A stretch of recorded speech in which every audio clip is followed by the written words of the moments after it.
কি ইনকিলাব জিন্দাবাদ, ইনকিলাব মঞ্চ এগুলো নিয়ে তো সাধারণ মানুষের কোনো মাথা ব্যথা নাই।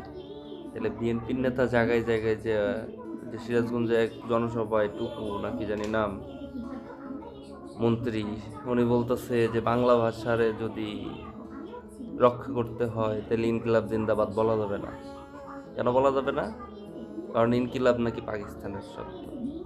আচ্ছা, বাংলাদেশে বাংলা ভাষার যদি এতই মর্যাদা থাকতো তাহলে কথায় কথায় ইংলিশ, হিন্দি এগুলা নিয়ে এত কারো মাথা ব্যথা নাই। কথায় কথায় যে হিন্দি কয় ওটা নিয়ে এত কারো মাথা ব্যথা নাই।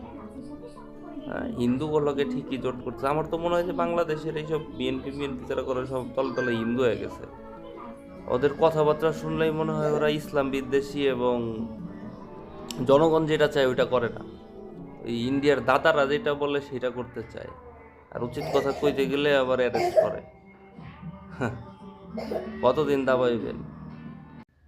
অন্ধকার যতই গভীর হোক সেটা ভেদ করে আলো অবশ্যই আসবে, আসবেই আসবে। এটা হতেই হবে।